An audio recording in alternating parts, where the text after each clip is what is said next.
갔다 온 모경이 부장 교수님께서 해주시겠습니다. 반갑습니다.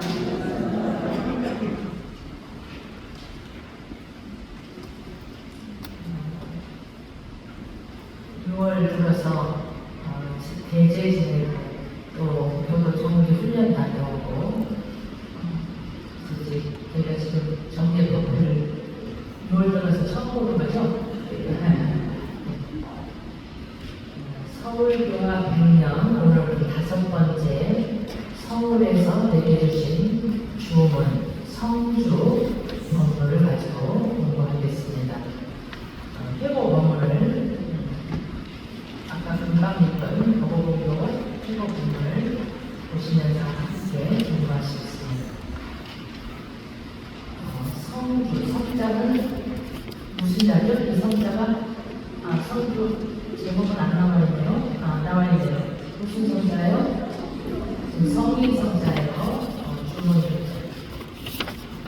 원기 12년에 12년 2월에 서울에 오셔가지고 경성 출장소 창신동 회관에서 법문을 하실 때 내려주신 법문입니다. 그러니까 원기 9년에 처음 서울에 오셨으니까 첫 서울길을 밟으시니 4년째 되시던 이제 초 1월이니까 양력 1월이니까 오셔서 제가삼법 고랑의 원인 등에 대해서 설법을 하셨는데 그때 구타원 이공주 후에 출가하시고 종사에 오르신 구타원님께서 대종사님께 여쭈었습니다. 그때는 아직 이제 제가 교도신 거죠. 불법을 공부하려면 수양력을 얻어야 되는데 수양을 어떻게 해야 합니까? 라고 여쭈었습니다. 대종사님께서 아침에는 좌선을 하고 저녁에는 연구를 하면 좋다 이렇게 말씀하시고 특히 초보자는 연구를 많이 하는 것이 좋다 이런 요지에 말씀을 하셨다고 합니다. 그러니까 부처님께서 무엇으로 연구를 하오리까 하니까 대종사님께서 나무아미 타오를 많이 외워라 하셨습니다. 부타오님께서 당시 젊은 나이고 신여성이었잖아요. 그러니까 그 당시 분위기는 연구를 남아의 탑을 연구를 노인들이나 하고 그런 분위기였나 봐요. 그러니까 어찌 제가 젊은 때 젊은 사람이 어찌 남아의 탑을 하겠습니까? 이렇게 이제 말씀을 올리니까 그러면 내가 10불을 줄 테니 그걸 외워볼 텐가? 내가 그러겠다고 하니까 그때 내려주신 시구가 거래 각도 무공화 보호일체 대성경 이 법문이셨다고 합니다. 그러니까 이제 옆에 있던 성성원이라고 하는 제자가 이분도 신여성이에요.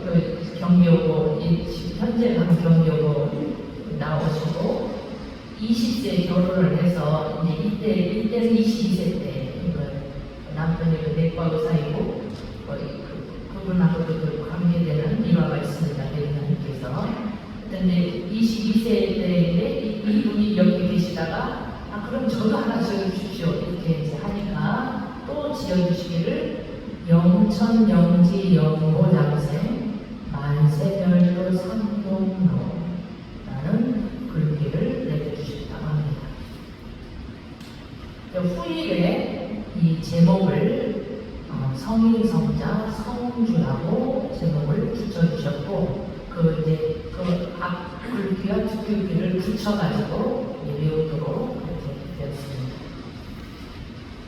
이후에 총부 대각전에서 대종사님이 보시니까 총부 대각전에서 대중들이 성주를 외우는데 대각전 천하에서부터 하늘로 성이가 딱 그치고 뭔가 막 부글부글 하는 어떤 기분을 이렇게 보셨다고 합니다. 그래서 그 뒤부터 이 성주 주문을 천도제 때 낭독하게 되었고 우리 서울에서는 처음 성주 법문을 배울 때가 내려주신 후에 원기 15년에 김나본이라는 제자 교도분이 열반했을 때 성주 3편을 낭독하였다고 합니다.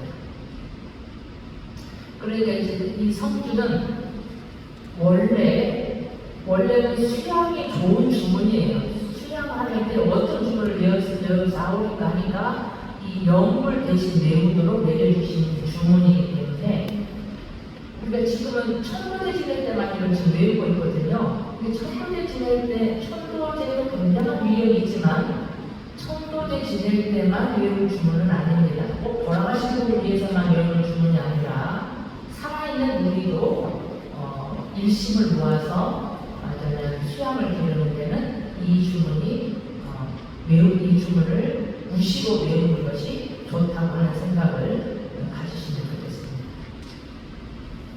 이 성주 뜻은 제가 천도제 지낼 때 여러 번 이렇게 새기기도 했는데, 잘 아시는 분들도 많이 계시지만 지금 천도제를 특성하지 않으시는 분들은 성주를 언제 접할 기회가 없으시고, 또 최근에 오신 부모님들은 성주 법문을 모르시고 하기 때문에 오늘 그 의미를 한번 새겨볼까 합니다.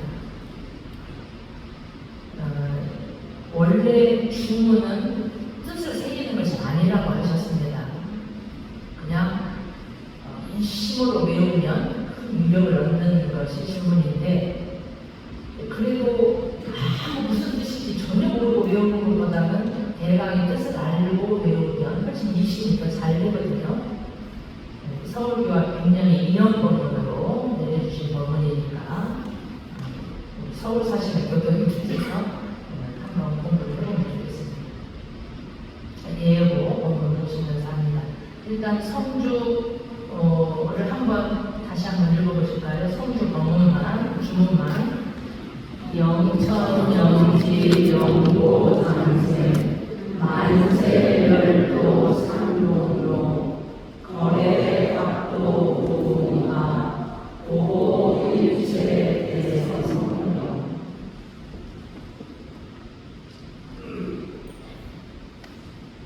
영천영지 영원한 하늘, 영원한 땅, 그 가운데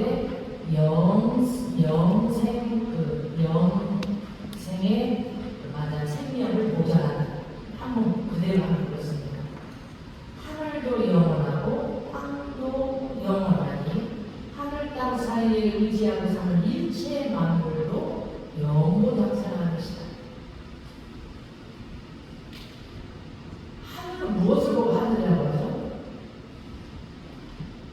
하늘은 지금 에기스판에 뭔 말인지 모르겠죠. 하늘은 허공을 하늘이라고 합니다. 사실은 그냥 빈 공간을 우리가 하늘이라고 부르는 거예요. 그래서 이렇게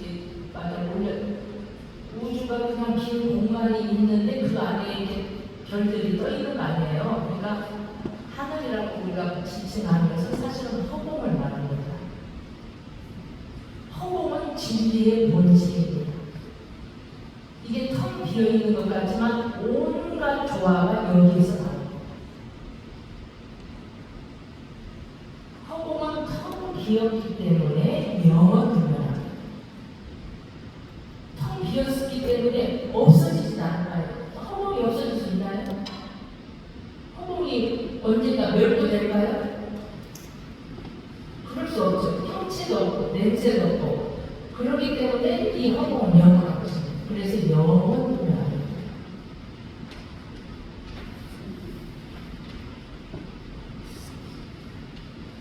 그래서 허공의 본질을 알면 깨닫는 겁니다. 영지, 영원한 땅. 허공은 불변하면서 영원한데 땅은 일체 땅에 있는 모든 조화는 하나도 가만히 있지 않고 끊임없이 변할 겁니다. 땅은 변화하면서 영원합니다.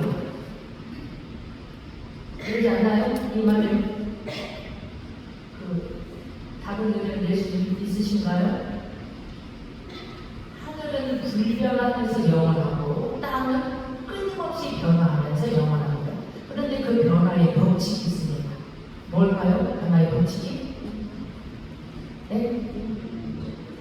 이 인연에 관한 원인에 관한 결과로 어떻게 합니다. 인과 응보로 합니다. 반드시 어떤 결과에는 원인이 있습니다. 그 원인에 관한 결과로 이 법칙에, 이 대전제로 일체는 가만히 있지 않고 끊임없이 변화합니다. 영천영지하니 하늘도 영원하고 땅도 영원하고 땅에 있는 지푸라기 하나라도 완전히 없어지는 거 없습니다. 다만 이게 변화할 뿐이다. 본문에 그때 나왔잖아요. 변화하는데 인과관계 위치가 변화할 뿐이다. 그래서 하늘도 영원하고 땅도 영원하면서 그 가운데 일체 의지하고 있는 일체 만물도 영원고 장생하는 것입니다. 어떤 원리를 적용받을까요? 불생불멸과 인과관계 위치를 적용받습니다. 우리가 발끝에 가시만 조그만 걸 찔러도 온몸이 그냥 알죠. 그러죠? 이것은 온몸의 신경망이 연결되어 있기 때문에 그렇다고 합니다. 우주도 진리의 신경망으로 모두 연결되어 있습니다. 우리가 화를 내면 우주의 신경망이 전율을 한다고 합니다. 우리의 마음자루 하나가 영향을 미칩니다. 음식 하나, 공기 하나가 우주의 이 원리에 의해서 움직이는 겁니다. 이 하늘과 땅의 원리가 사람에게도 적용되어서 사람을 되게 소구주라고 합니다. 하늘의 원리가 정신으로, 땅의 원리가 우리 육신으로 이렇게 형성되었습니다. 우리 오장육부도 그냥 움직이는 것이 아니라 이 우주의 원리 가운데 이 원리를 따라 작용하는 것입니다. 이 원리를 따라 한없이 돌고 돌아 영천영지 영고 장생합니다.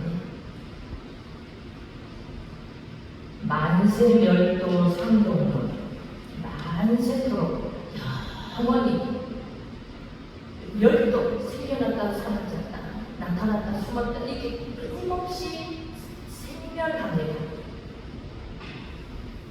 그렇게 생멸하는데 그 가운데 상동은 항상 홀로 드러나는 그 어떤 것이 있습니다. 영원토록 끊임없이 생멸을 일체 만물이 생멸하는데 항상 홀로 드러나는 그 어떤 것이 있습니다. 그럴 때 우리 불교에서는 한 물건이라고 말합니다. 근데 물건이라고 해서 이렇게 공간을 차지하는 물건이 있는 게 아니라 뭐라고 말할 수 없기 때문에 한 물건 또는 주인공 뭐라고 지칭을 하든 그거는 어떤 공간을 차지하는 그 어떤 것이 아니라 뭐라고 할 수 없는 그 어떤 것이 있습니다. 허공은 진리의 본체로서 텅 비어서 영원합니다. 텅 비었지만 거기서 온갖 조화가 다 나오듯이 이것을 우리의 마음의 원리로 비추어 보면 그냥 우주의 원리로 하면 좀 어려우니까 내 마음의 원리로 가져와서 비춰보면 내 마음의 온갖 생각, 감정, 인연, 기억, 감각 이런 모든 것들 이것을 보고 우리가 일러 마음이라고 합니다.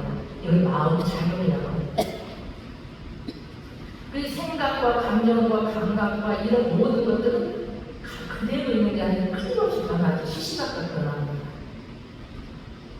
똑같은 상황에서도 똑같은 감정이 일어나는 건 아니거든요. 아침에 운전을 하고 오는데 누가 갑자기 끼어들었는데 아침에는 그냥 너그럽게 별로 화가 안 나는데 저녁에 갈 때 누가 끼어들 때는 화가 불같이 나기도 합니다. 같은 상황에서도 감정은 다르게 일어나기도 합니다. 어떤 마음이 화냈던 마음이 진짜 마음인가 너그러운 마음이 진짜 마음인가요? 어떤 마음이 진짜 내 마음인가요?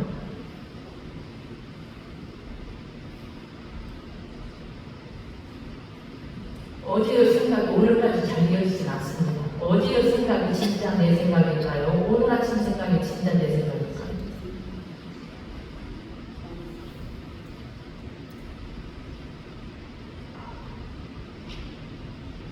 생각, 감정, 감각 이런 모든 것은 생멸합니다.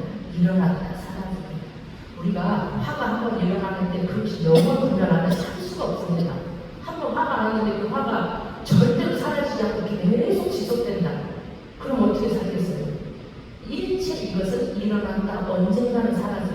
물론 시일의 장단은 있지만 반드시 생멸합니다. 그러면 생각도 빼고 감정도 빼고 기록도 다 내려놓고 이체의 마음작용을 다 쉬면 그럼 어떻게 될까요? 그럼 내가 사라질까요?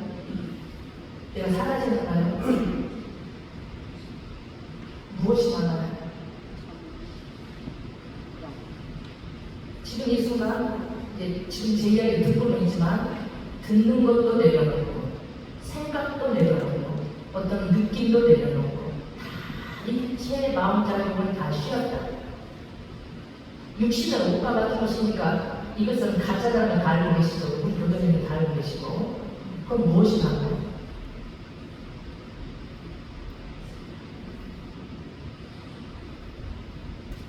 그래도 남아있는 그 어떤 것이 있습니다. 어떤 존재가 그것이 상동합니다.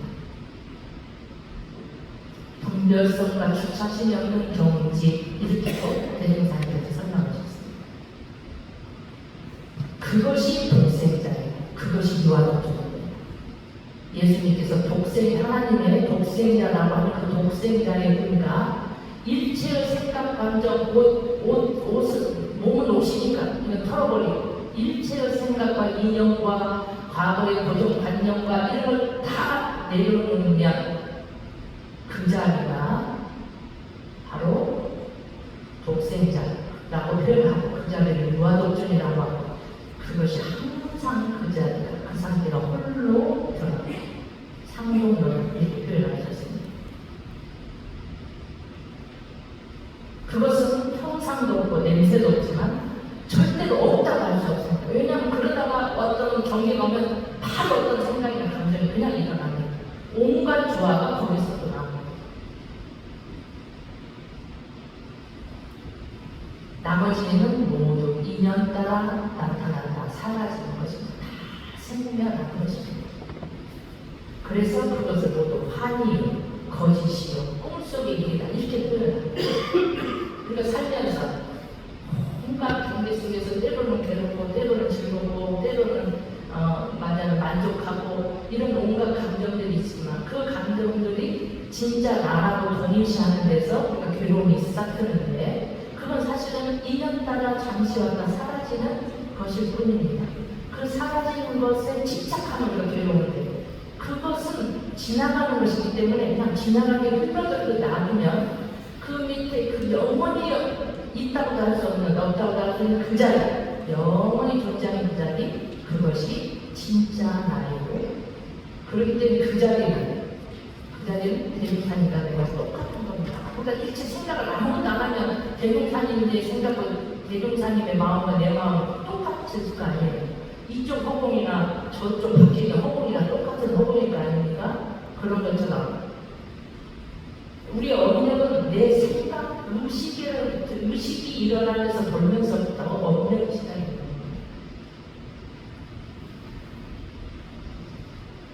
거래, 각도, 무궁화 다만 가고 오는 것입니다. 가고 오는 이게 변화하는 거거든요. 거래, 가고 오는 이 변화의 도를 각도, 이 변화의 도를 깨달으니 곧 무궁화 꽃이 피는 겁니다. 무궁화라는 것은 영원히 지지 않는 꽃 그런 뜻이에요. 지지 않는 것. 불교에서는 무당바라 우리 원불교시험을 하면 일원화가 피었다 이렇게 할 수 있습니다. 즉 깨달음의 꽃이 피었다. 다만 거래할 뿐입니다. 변화할 뿐입니다. 이 다만 변화하는 이 도를 깨달으면 무궁화, 무당바라를 필 것이다. 영원히 지지 않는 꽃, 거래각도 무궁화. 법문에 이런 법문이 있습니다. 생사는 거래요, 인과는 여수이다. 생사는 가고 올 것이요, 인과는 주고받을 것뿐이다. 다만 변화할 뿐이지 이 변화의 도를 깨달으니 바로 영원히 지지 않는 무궁화 꽃이 피어납니다. 오보일체에 대해 성경 그러니 우리가 영생을 그렇게 그냥 변화하면서 살 뿐입니다. 변화하면서 그러니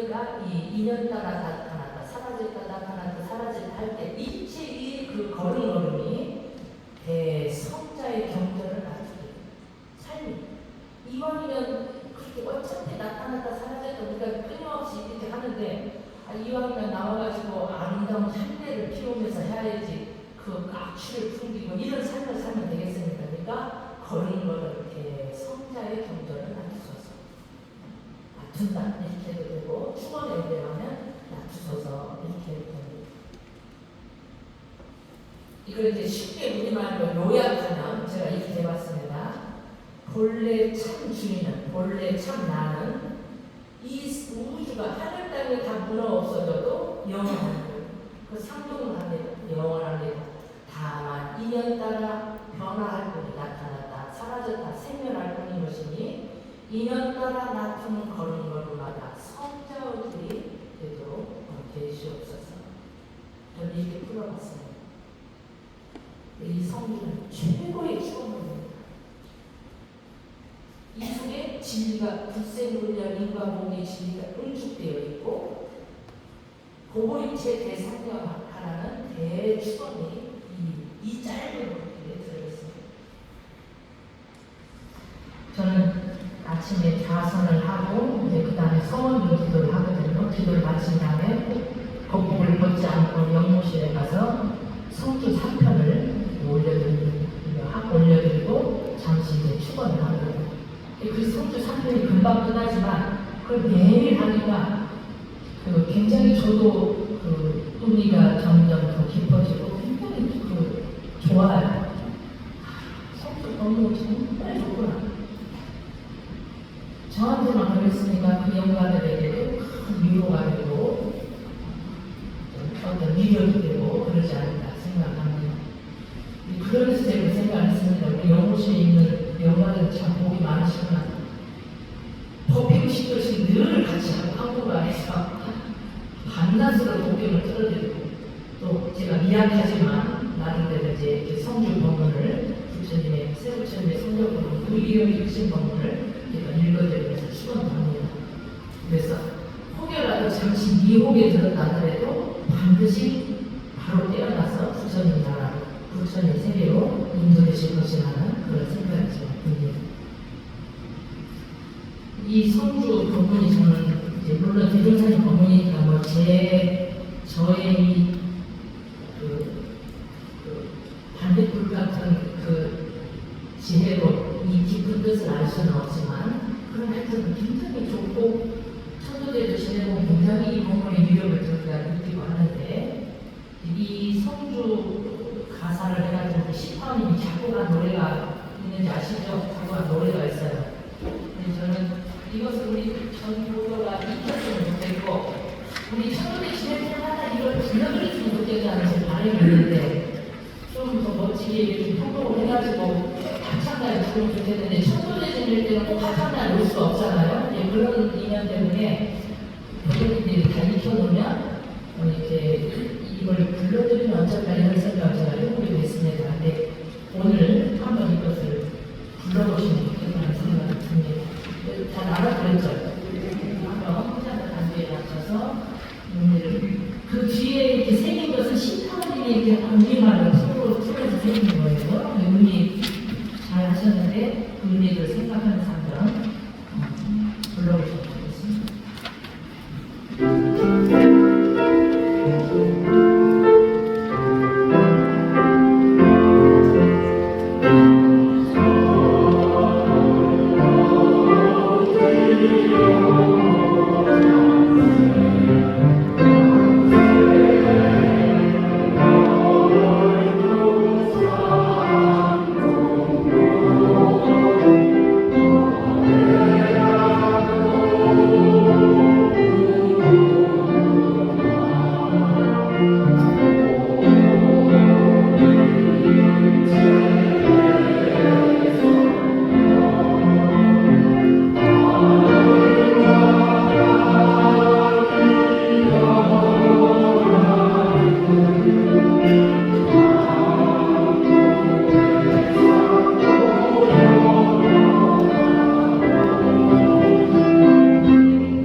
널리 보급을 했으면 좋겠는데 그렇게 쉽지 않네요. 잘 안 되고 편곡을 좀 잘해서 그 작년에 신파원님 열방 기념제 때 한번 선을 보였는데 그것이 다 부르기는 다 같이 그냥 부르기는 쉽지 않아가지고 그것이 일반화되기가 쉽지가 않고 천국에 지낼 때는 중창단이 다 올 수가 없기 때문에 또 이 중창단이 좀 어렵고 하여튼 이게 과제가 되게 있는데 제 마음에는 이걸 꼭 이렇게 해드렸으면 좋겠다 싶습니다. 좋으시면 가지고 가셔서 계속 연습을 해가지고 읽으시고 영불 대신 이 성주를 다 하시고 이게 무슨 뜻인가 싶으면 그 뒤에 풀이가 뒤에 시타는 풀이가 좋으니까 그걸 그대로 외우셔도 좋을 것 같습니다. 오늘 말씀